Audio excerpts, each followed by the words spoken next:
Remember that old diner on Route 27? Asked Sarah, her voice pulling me back from my thoughts. Route 27? I echoed, a chill crawling down my spine. The name sparked a flicker of unease within me.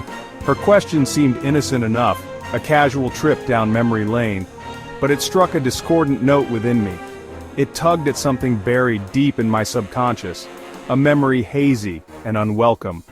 I tried to shrug it off, to steer the conversation towards a less unsettling topic, but the damage was done. The seed of doubt had been planted. As the night wore on, Sarah's words echoed in my mind, each repetition amplifying my unease.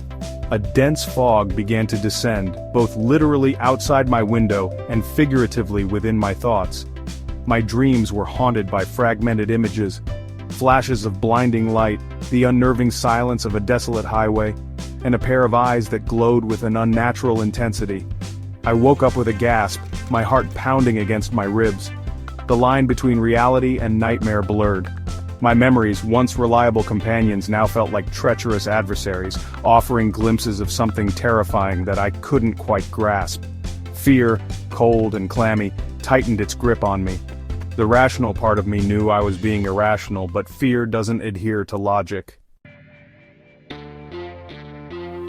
One particular memory, more vivid and unsettling than the others, began to surface. I was driving home alone late one night. A thick fog had rolled in, reducing visibility to an arm's length. The headlights of my car illuminated a dilapidated roadside diner, its neon sign flickering erratically. It was the only sign of life for miles. Exhaustion gnawed at me, whispering temptations of strong coffee and a brief respite from the oppressive fog. Against my better judgment, I pulled into the deserted parking lot. The silence was absolute.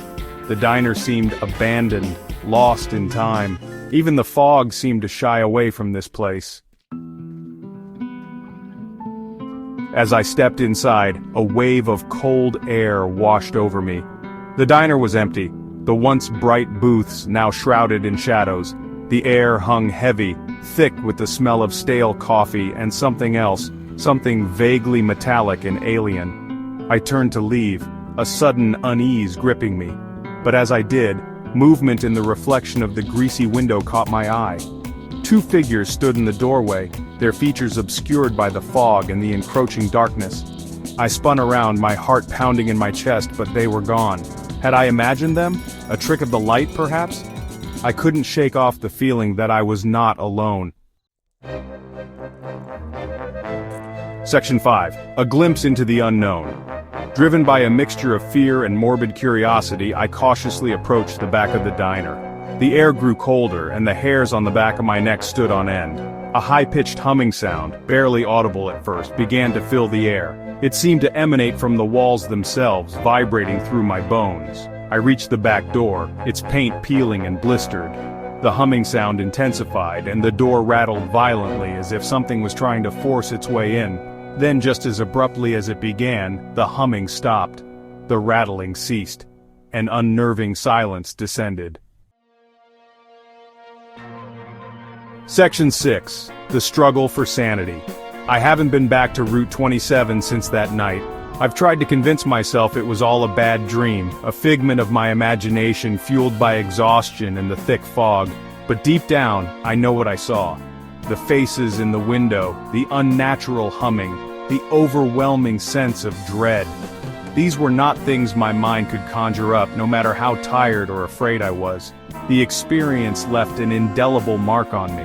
It chipped away at my perception of reality, leaving me questioning everything I thought I knew. The world, once a place of order and logic, now seemed fraught with shadows and whispers of the unknown. Section 7. Searching for answers. In the years since that night, I've scoured old newspapers, local legends, and online forums for any mention of strange occurrences on Route 27. It's become an obsession, a desperate attempt to find some explanation, some validation of my experience. But the more I search, the more elusive the truth becomes. Dead ends and inconsistencies plague my every step, leaving me with more questions than answers. The lack of concrete evidence only fuels my doubts. Was I losing my mind? Or was there something more sinister at play, something that defied explanation? Section 8. The Unsettling Truth.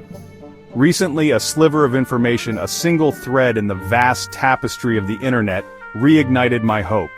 A local folklore blog mentioned a series of disappearances in the vicinity of Route 27 decades ago.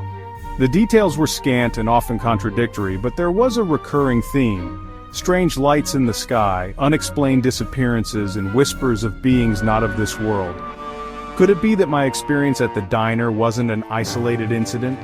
Was there a connection between those long-ago disappearances and the unsettling events I had witnessed? Section 9. A life upended. The truth, whatever it may be, remains elusive. I'm left with a haunting sense of unease, a constant reminder of the fragility of our perceived reality. My life, once ordinary and predictable, has been irrevocably altered. The world now seems full of hidden corners and unsettling possibilities. I am still searching for answers, still trying to piece together the fragments of my memories. But one thing is certain, I will never be the same. The events of that night have left an indelible mark, a chilling reminder that some mysteries are best left unsolved.